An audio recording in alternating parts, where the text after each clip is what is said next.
हर bill pass कराउण दे लई की सरकार हर काम कराउण दे लई पहलां सुप्रीम कोर्ट जाऊगी? पर की तुहानूं पता वा कि 1952 तो लैके 60 के दहाके 70 के दहाके 80 के दहाके इत्थों तक कि 90 के दहाके यानी कि 1952 तो लैके 2023 ਦੇ ਆਉਂਦਿਆਂ ਰਾਜਪਾਲਾਂ ਤੇ ਕਈ ਤਰ੍ਹਾਂ ਦੇ ਦੋਸ਼ ਲੱਗੇ ਨੇ। ਸਤਿ ਸ਼੍ਰੀ ਅਕਾਲ, ਤੁਸੀਂ ਜੁੜੇ ਹੋਏ ਹੋ ਪੰਜਾਬੀ ਰੇਡੀਓ USA ਦੇ ਨਾਲ ਤੇ ਪ੍ਰੋਗਰਾਮ ਸਪੈਸ਼ਲ ਰਿਪੋਰਟ ਦੇ ਵਿੱਚ ਤੁਹਾਡਾ ਸਾਰਿਆਂ ਦਾ ਸਵਾਗਤ ਹੈ। ਗੱਲਬਾਤ ਕਰਾਂਗੇ ਪੰਜਾਬ ਸਰਕਾਰ ਤੇ ਰਾਜਪਾਲ ਦੇ ਵਿਚਾਲੇ ਜੋ ਟਸਲ ਚੱਲੀ ਹੈ। ਇਹ ਟਸਲ VC ਦੇ ਅਹੁਦੇ ਤੋਂ ਹੁੰਦੀ ਹੋਈ, VC ਦੀ ਨਿਯੁਕਤੀ ਕਰਨ ਨੂੰ ਲੈ ਕੇ ਹੁੰਦੀ ਹੋਈ ਤੇ ਚਿੱਠੀਆਂ ਲਿਖਣ ਦੇ ਮਾਮਲੇ ਤੋਂ ਲਗਾਤਾਰ ਇੱਕ ਦੂਜੇ ਨੂੰ ਲਵ ਲੈਟਰ ਤੋਂ ਹੁੰਦੀ ਹੋਈ ਅਖੀਰ ਸੁਪਰੀਮ ਕੋਰਟ ਦੇਸ਼ ਦੀ ਸਰਵਉੱਚ ਅਦਾਲਤ ਦੇ ਵਿੱਚ ਚਲੀ ਗਈ ਤੇ ਉੱਥੇ ਜੋ ਟਿੱਪਣੀਆਂ ਕੀਤੀਆਂ ਨੇ ਉਹ ਧਿਆਨ ਮੰਗਦੀਆਂ ਨੇ। ਔਰ ਜੋ ਟਿੱਪਣੀਆਂ ਕੀਤੀਆਂ ਨੇ ਦੋਨਾਂ ਮਾਮਲਿਆਂ ਦੇ ਵਿੱਚ ਉਹ ਪੰਜਾਬ ਸਰਕਾਰ ਤੇ ਵੀ ਕੀਤੀਆਂ ਗਈਆਂ ਨੇ। ਪੰਜਾਬ ਸਰਕਾਰ ਨੂੰ ਵੀ ਕਿਹਾ ਗਿਆ ਤੇ ਰਾਜਪਾਲ ਨੂੰ ਵੀ ਕਿਹਾ ਗਿਆ। ਰਾਜਪਾਲ ਨੂੰ ਜ਼ਿਆਦਾ ਕਿਹਾ ਗਿਆ ਤੇ ਉਹ ਗੱਲ ਵੱਖਰੀ ਹੈ ਕਿ ਪੰਜਾਬ ਸਰਕਾਰ ਨੂੰ ਜੋ ਕਿਹਾ ਗਿਆ ਉਹਦੇ ਤੇ ਚਰਚਾ ਬਹੁਤ ਘੱਟ ਹੋ ਰਹੀ ਹੈ ਜਦ ਕਿ ਹੋਣੀ ਚਾਹੀਦੀ ਹੈ। ਪਰ ਕੀ ਤੁਹਾਨੂੰ ਪਤਾ ਵਾ ਕਿ 1952 ਤੋਂ ਲੈ ਕੇ 60 ਦੇ ਦਹਾਕੇ 70 ਦੇ ਦਹਾਕੇ 80 ਦੇ ਦਹਾਕੇ ਇੱਥੋਂ ਤੱਕ ਕਿ 90 ਦੇ ਦਹਾਕੇ ਯਾਨੀ ਕਿ 1952 ਤੋਂ ਲੈ ਕੇ 2023 ਦੇ ਆਉਂਦਿਆਂ ਰਾਜਪਾਲਾਂ ਤੇ ਕਈ ਤਰ੍ਹਾਂ ਦੇ ਦੋਸ਼ ਲੱਗੇ ਨੇ। ਰਾਜਪਾਲ ਟਕਰਾਅ ਦੀ ਸਥਿਤੀ ਦੇ ਵਿੱਚ ਰਹੇ ਨੇ ਜਦ ਕਿ ਸੰਵਿਧਾਨਕ ਤੌਰ ਤੇ ਪੋਸਟ ਜਿਹੜੀ ਉਹ ਟਕਰਾਅ ਦੀ ਨਹੀਂ ਹੈ। ਤੇ ਦੂਜੀ ਗੱਲ ਇਹ ਹੈ ਕਿ ਹੁਣ ਆਪਾਂ ਇਸ ਰਿਪੋਰਟ ਦੇ ਵਿੱਚ ਚਰਚਾ ਕਰਦੇ ਹਾਂ ਕਿ ਸੁਪਰੀਮ ਕੋਰਟ ਦੇ ਵਿੱਚ ਹੋਇਆ ਕੀ ਹੈ ਤੇ ਉਸ ਤੋਂ ਬਾਅਦ ਕਦੋਂ ਇਸ ਦੇਸ਼ ਦੇ ਵਿੱਚ, ਇਸ ਮੁਲਕ ਦੇ ਵਿੱਚ ਰਾਜਪਾਲਾਂ ਦੀ ਜਿਹੜੀ ਹਾਲਤ ਹੈ ਕਾਨੂੰਨਨ ਤੌਰ ਤੇ ਉਹਨਾਂ ਕੋਲੇ ਕਿਹੜੇ ਅਖਤਿਆਰਾਤ ਨੇ ਤੇ ਕਿਵੇਂ ਉਹਨਾਂ ਨੇ ਦਾਇਰੇ ਤੋਂ ਬਾਹਰ ਜਾ ਕੇ ਆਪਣੀ ਜਿਹੜੇ ਕਾਰਕਰਦਗੀ ਉਹ ਦਿਖਾਈ ਹੈ। ਕਾਂਗਰਸ ਦੇ ਉੱਤੇ ਦੋਸ਼ ਲੱਗਦੇ ਕਿ ਕਾਂਗਰਸ ਨੇ 1952 ਦੇ ਵਿੱਚ ਹੀ ਰਾਜਪਾਲ ਦੁਆਰਾ ਸੰਵਿਧਾਨਕ ਸ਼ਕਤੀਆਂ ਵਰਤ ਕੇ ਸਰਕਾਰਾਂ ਨੂੰ ਡੇਗਣ ਜਾਂ ਸਰਕਾਰਾਂ ਦੇ ਉੱਤੇ ਆਪਣਾ ਕੰਮ ਕਰਨ ਦਾ ਜਿਹੜਾ ਕੰਮਕਾਰ ਆ ਉਹ ਸ਼ੁਰੂ ਕਰਤਾ ਸੀਗਾ। 1952 ਦੀ ਗੱਲ ਕਿੱਥੋਂ ਨਿਕਲੀ ਹੈ ਤੇ ਕੀ ਹੈ ਪੂਰਾ ਮਾਮਲਾ, ਉਹਦੇ ਤੇ ਬਾਅਦ 'ਚ ਜਾਂਦੇ ਹਾਂ। ਪਹਿਲਾਂ ਜੋ ਸੁਪਰੀਮ ਕੋਰਟ ਦੇ ਵਿੱਚ ਇਹਨਾਂ ਦੋਨਾਂ ਧਿਰਾਂ ਨੂੰ ਸੁਣਨਾ ਪਿਆ ਵਾ ਉਹਦੇ ਤੇ ਗੱਲਬਾਤ ਕਰਦੇ ਹਾਂ। ਅਦਾਲਤ ਦੇ ਵਿੱਚ ਉਹ ਕਹਿੰਦੇ ਕਿ ਸੁਪਰੀਮ ਕੋਰਟ ਨੇ ਕਿਹਾ ਕਿ ਮਾਮਲਾ ਅਦਾਲਤ ਤੋਂ ਵਿੱਚ ਆਉਣ ਤੋਂ ਪਹਿਲਾਂ ਰਾਜਪਾਲਾਂ ਨੂੰ ਕਾਰਵਾਈ ਕਰਨੀ ਚਾਹੀਦੀ ਹੈ। ਮਤਲਬ ਇਹ ਨਾ ਹੋਵੇ ਕਿ ਸਰਕਾਰਾਂ ਬਿੱਲ ਪਾਸ ਕਰਾਉਣ ਦੇ ਲਈ ਸੁਪਰੀਮ ਕੋਰਟ ਜਾਣ। ਉਹ ਕਹਿੰਦੇ ਕਿ ਪਹਿਲਾਂ ਰਾਜਪਾਲਾਂ ਨੂੰ ਕਾਰਵਾਈ ਕਰਨੀ ਚਾਹੀਦੀ ਹੈ। ਰਾਜਪਾਲਾਂ ਨੂੰ ਆਤਮ ਪੜਚੋਲ ਕਰਨ ਦੀ ਲੋੜ ਹੈ ਤੇ ਉਹਨਾਂ ਨੂੰ ਪਤਾ ਹੋਣਾ ਚਾਹੀਦਾ ਕਿ ਉਹ ਲੋਕਾਂ ਦੇ ਚੁਣੇ ਹੋਏ ਨੁਮਾਇੰਦੇ ਨੇ, ਉਹ ਸਿਲੈਕਟਡ ਨੇ, ਇਲੈਕਟਡ ਨਹੀਂ ਗੇ। ਇਹ ਗੱਲ ਰਾਜਪਾਲਾਂ ਨੂੰ ਸਮਝਣੀ ਚਾਹੀਦੀ ਹੈ। ਸੰਵਿਧਾਨਕ ਤੌਰ ਤੇ ਉਹ ਰਾਜ ਦੇ ਮੁਖੀਆ ਹੋ ਸਕਦੇ ਨੇ, ਸੰਵਿਧਾਨਕ ਤੌਰ ਤੇ ਉਹਨਾਂ ਕੋਲ ਸ਼ਕਤੀਆਂ ਹੈ ਨੇ, ਪਰ ਕੀ ਇਹ ਸ਼ਕਤੀਆਂ ਚੀਜ਼ਾਂ ਨੂੰ ਰੈਫਰੈਂਸ ਕਰਨ ਦੇ ਮਾਮਲੇ ਦੇ ਵਿੱਚ ਨੇ ਜਾਂ ਡਾਇਰੈਕਟ ਕਰਨ ਦੇ ਮਾਮਲੇ ਦੇ ਵਿੱਚ ਨੇ? ਜੇ ਤਾਂ ਡਾਇਰੈਕਟ ਕਰਨ ਦੇ ਮਾਮਲੇ ਦੇ ਵਿੱਚ ਨੇ ਤਾਂ ਫਿਰ ਤਾਂ ਰਾਜਪਾਲ ਸਰਕਾਰਾਂ ਨੂੰ ਡਾਇਰੈਕਟ ਕਰੂਗਾ। ਤਾਂ ਕੀ ਇਹ ਰੈਫਰੈਂਸ ਕਿ ਉਹ ਦਿਸ਼ਾ ਨਿਰਦੇਸ਼ ਜਾਰੀ ਕਰ ਸਕਦਾ ਵਾ ਜਾਂ ਉਹ ਆਪਣੇ ਹਵਾਲੇ ਦੇ ਸਕਦਾ ਜਾਂ ਉਹ ਕਹਿ ਸਕਦਾ ਕਿ ਇਹ ਕੰਮ ਇੱਦਾਂ ਹੋਣਾ ਚਾਹੀਦਾ? ਉਹ ਕੁਛ ਹਦਾਇਤਾਂ ਜਾਂ ਕੁਛ ਸੁਝਾਅ ਦੇ ਜ਼ਰੀਏ ਇਸ ਤਰ੍ਹਾਂ ਦਾ ਜਿਹੜਾ ਮੁੱਖ ਮੰਤਰੀ ਤੇ ਰਾਜਪਾਲ ਦਾ ਆਪਸੀ ਕੰਮਕਾਰ ਉਹ ਚੱਲਦਾ ਵੀ ਕੁਝ ਮਾਮਲਿਆਂ ਦੇ ਵਿੱਚ ਉਹ ਸੁਝਾਅ ਜਾਰੀ ਕਰ ਦਿੰਦੇ ਨੇ। ਖੈਰ, ਹੁਣ ਉਹਨਾਂ ਨੇ ਜਿਹੜੀ ਅਗਲੀ ਗੱਲ ਕਹੀ ਹੈ ਉਹ ਕਹਿੰਦੇ ਕਿ ਰਾਜਪਾਲ ਨੇ ਬਿੱਲ ਪਾਸ ਕਰਤੇ ਸੀਗੇ ਜਿਹੜੇ ਪੰਜਾਬ ਸਰਕਾਰ ਨੇ ਭੇਜੇ ਸੀ, ਪਰ ਕੀਤੇ ਉਦੋਂ ਜਦੋਂ ਉਹ ਸਰਕਾਰ ਨੇ ਕਿਹਾ ਕਿ ਅਸੀਂ ਸੁਪਰੀਮ ਕੋਰਟ ਜਾਵਾਂਗੇ। ਤਾਂ ਕੀ ਹਰ ਬਿੱਲ ਪਾਸ ਕਰਾਉਣ ਦੇ ਲਈ ਕੀ ਸਰਕਾਰ ਹਰ ਕੰਮ ਕਰਾਉਣ ਦੇ ਲਈ ਪਹਿਲਾਂ ਸੁਪਰੀਮ ਕੋਰਟ ਜਾਊਗੀ, ਫਿਰ ਰਾਜਪਾਲ ਇਹ ਗੱਲ ਕਰਨਗੇ? ਤੇ ਜਿਹੜੀ ਸੁਪਰੀਮ ਕੋਰਟ ਨੇ ਗੱਲ ਕਹੀ ਹੈ ਕਿ ਤੁਸੀਂ ਚੁਣੇ ਹੋਏ ਨੁਮਾਇੰਦੇ ਨਹੀਂ ਹੈ, ਇਹਦਾ ਮਤਲਬ ਕਿ ਕਾਨੂੰਨ ਵੀ ਇਹ ਮੰਨਦਾ ਕਿ ਜਿਹੜਾ ਚੁਣਿਆ ਹੋਇਆ ਨੁਮਾਇੰਦਾ ਉਹਦੀ ਗੱਲ ਸੁਣਨੀ ਚਾਹੀਦੀ ਹੈ ਤੇ ਉਹਦੀ ਗੱਲ ਦਾ ਵਜ਼ਨ ਹੁੰਦਾ ਕਿਉਂਕਿ ਉਹ ਲੋਕਾਂ ਦਾ ਚੁਣਿਆ ਹੋਇਆ, ਲੋਕ ਆਵਾਮ ਦਾ ਪੇਸ਼ਕਾਰ ਇੱਕ ਤਰੀਕੇ ਨਾਲ ਤਰਜਮਾਨ ਕਹਿ ਸਕਦੇ ਆ। ਤੇ ਰਾਜਪਾਲ ਦੇ ਬਾਰੇ ਕਿਹਾ ਜਾਂਦਾ ਕਿ ਹੀ is bound with the council of ministers, ਕਿ ਉਹ ਮਿਨਿਸਟਰ ਆਫ ਕਾਉਂਸਲ ਦੇ ਨਾਲ ਬਾਉਂਡ ਹੈ।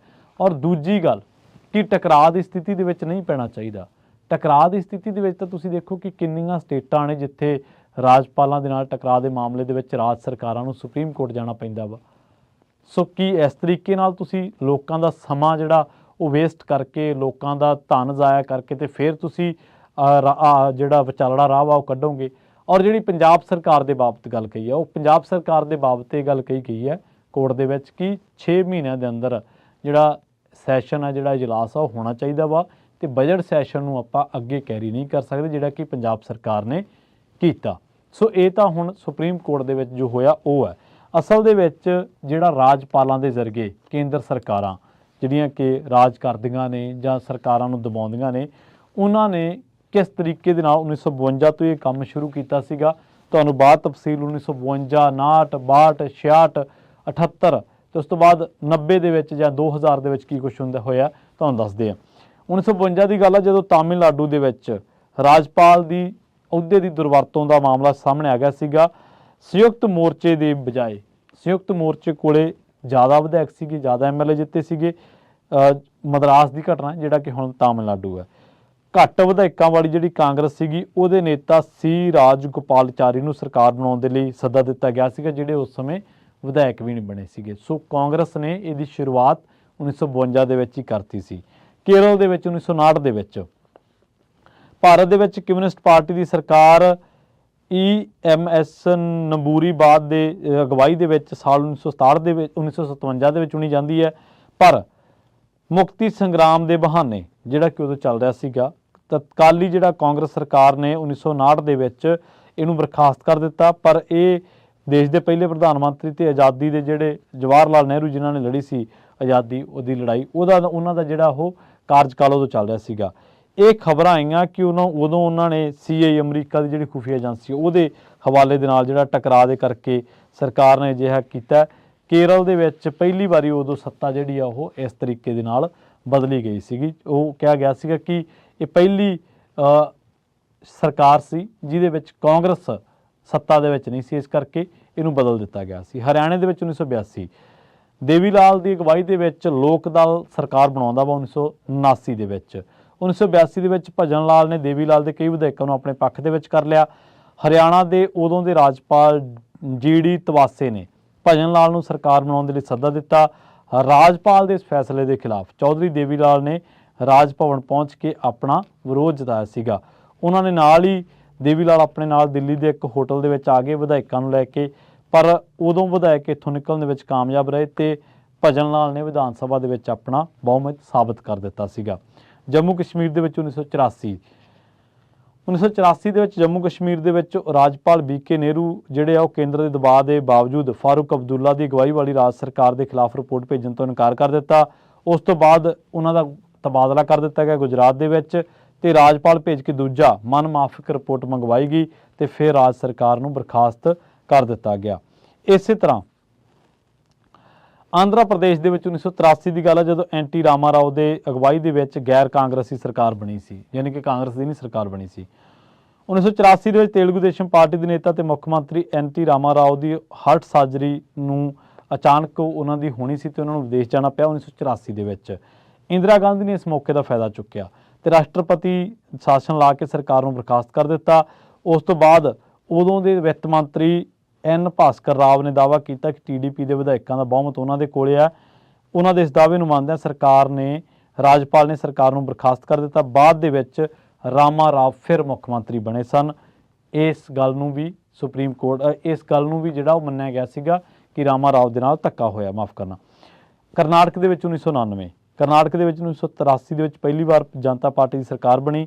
ਰਾਮ ਕ੍ਰਿਸ਼ਨ ਹੇਗੜੇ ਜਨਤਾ ਪਾਰਟੀ ਦੀ ਸਰਕਾਰ ਦੇ ਪਹਿਲੇ ਮੁੱਖ ਮੰਤਰੀ ਬਣੇ। ਇਸ ਤੋਂ ਬਾਅਦ ਅਗਸਤ 1988 ਦੇ ਵਿੱਚ SR ਬੰਬਈ ਕਰਨਾਟਕ ਦੇ ਮੁੱਖ ਮੰਤਰੀ ਬਣੇ ਤੇ ਉਦੋਂ ਰਾਜਪਾਲ P ਵੈਂਕਟ ਸਬਈਆ ਨੇ 21 ਜਿਹੜੇ ਆ ਉਹ ਤਰੀਕ ਨੂੰ ਇਹ ਗੱਲ ਕਹਿੰਦੇ ਆ ਕਿ ਤੁਹਾਡੀ ਸਰਕਾਰ ਕੋਲੇ ਬਹੁਮਤ ਨਹੀਂ ਹੈ ਤੇ ਬਾਅਦ ਦੇ ਵਿੱਚ ਬੰਬਈ ਨੇ ਰਾਜਪਾਲ ਦੇ ਇਸ ਫੈਸਲੇ ਨੂੰ ਸੁਪਰੀਮ ਕੋਰਟ ਦੇ ਵਿੱਚ ਚੁਣੌਤੀ ਦਿੱਤੀ, ਪਰ ਫੈਸਲਾ ਬਾਅਦ ਦੇ ਵਿੱਚ ਮੁੰਬਈ ਦੇ ਪੱਖ ਦੇ ਵਿੱਚ ਆਇਆ ਤੇ ਫਿਰ ਤਤਕਾਲੀਨ ਪ੍ਰਧਾਨ ਮੰਤਰੀ ਦੀ ਦਖਲਅੰਦਾਜ਼ੀ ਨਾਲ ਇਹ ਜਿਹੜੀ ਸਰਕਾਰ ਆ ਉਹ ਮੁੰਬਈ ਸਰਕਾਰ ਬਹਾਲ ਹੋਈ ਸੀਗੀ, ਜਿਹੜੀ ਕਿ ਰਾਜਪਾਲ ਨੇ ਆਪਣੀ ਮਰਜ਼ੀ ਦੇ ਨਾਲ ਹੀ ਬਰਖਾਸਤ ਕਰ ਦਿੱਤੀ ਸੀ।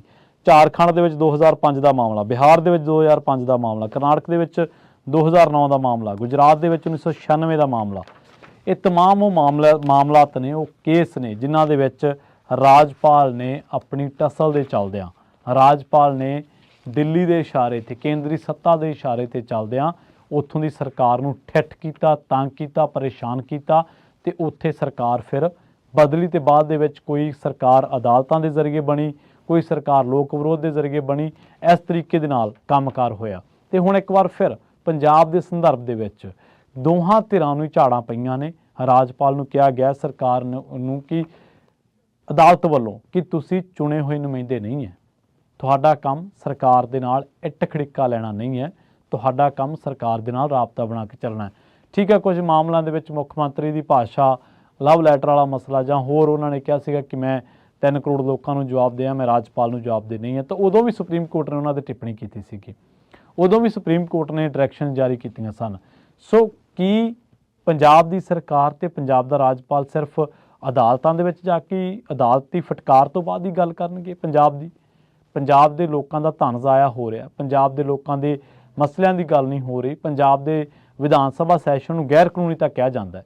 ਕਿ ਹੁਣ ਸਮਾਂ ਨਹੀਂ ਆ ਗਿਆ ਕਿ ਰਾਜਪਾਲਾਂ ਦੀ ਜਿਹੜੀ ਰਾਜ ਸਰਕਾਰਾਂ ਦੇ ਮਾਮਲੇ ਦੇ ਵਿੱਚ ਜੋ ਦਖਲਅੰਦਾਜ਼ੀ ਦਾ ਮਾਮਲਾ ਉਹਨੂੰ ਦੁਬਾਰਾ ਤੋਂ ਤੈਅ ਕਰਨ ਦੀ ਲੋੜ ਹੋਵੇ? ਕਿ ਇਹ ਸਮਾਂ ਨਹੀਂ ਆ ਗਿਆ ਕਿ ਸੁਪਰੀਮ ਕੋਰਟ ਹੀ ਡਾਇਰੈਕਸ਼ਨ ਜਾਰੀ ਕਰ ਦੇਵੇ ਕਿ ਰਾਜਪਾਲ ਦਾ ਦਾਇਰਾ ਇੱਥੋਂ ਤੱਕ ਆ, ਇੱਥੋਂ ਤੱਕ ਨਹੀਂ ਹੈ? ਸੋ ਇਹ ਕਿਸੇ ਨਾ ਕਿਸੇ ਤਰੀਕੇ ਨਾਲ ਤਾਂ ਜਿਹੜਾ ਤੈਅ ਕਰਨਾ ਪਊਗਾ, ਜਿਸ ਤਰੀਕੇ ਦੇ ਨਾਲ ਅੱਜ ਕੱਲ੍ਹ ਗਵਰਨਰ ਜਿਹੜੇ ਨੇ ਉਹ ਰਾਜ ਸਰਕਾਰਾਂ ਦੇ ਕੰਮ ਦੇ ਵਿੱਚ ਅੜਿੱਕਾ ਪਾ ਰਹੇ ਨੇ ਜਾਂ ਟੰਗ ਅੜਾ ਰਹੇ ਨੇ। ਸੋ ਉਹ ਕਿਉਂਕਿ ਸੁਪਰੀਮ ਕੋਰਟ ਨੇ ਵੀ ਕਹਿ ਦਿੱਤਾ ਕਿ ਤੁਸੀਂ ਇਲੈਕਟਡ ਨਹੀਂ ਹੋ, ਤੁਸੀਂ ਸਿਲੈਕਟਡ ਹੋ। ਸੋ ਇਹ ਦੇਖਣਾ ਬਣਦਾ ਹੈ ਕਿ ਇਲੈਕਟਡ ਅਤੇ ਸਿਲੈਕਟਡ ਦਾ ਜਿਹੜਾ ਕਨਸਟੀਟਿਊਸ਼ਨਲੀ ਜੋ ਇੱਕ ਦੂਜੇ ਨਾਲ ਰਾਬਤਾ ਵਾ ਉਹ ਕਿਵੇਂ ਕਾਇਮ ਹੋਵੇ ਅਤੇ ਕਿਵੇਂ ਇਹ ਜਿਹੜੇ ਰਾਜਪਾਲ ਨੇ ਉਹ ਰਾਜ ਸਰਕਾਰਾਂ ਦੇ ਨਾਲ ਬਿਹਤਰ ਤਾਲਮੇਲ ਬਣਾ ਕੇ ਕੰਮ ਕਰਨ, ਨਾ ਕਿ ਦਿੱਲੀ ਦੀ ਜਿਹੜੀ ਕੇਂਦਰੀ ਸੱਤਾਧਾਰੀ ਪਾਰਟੀ ਆ ਉਹਦੇ ਇਸ਼ਾਰੇ 'ਤੇ ਉਹਦੀਆਂ ਕਠਪੁਤਲੀਆਂ ਬਣ ਕੇ ਕੰਮ ਨਾ ਕਰਨ। ਬਹੁਤ ਬਹੁਤ ਧੰਨਵਾਦ। ਜਲਦ ਮਿਲਾਂਗੇ ਇੱਕ ਹੋਰ ਨਵੀਂ ਰਿਪੋਰਟ ਦੇ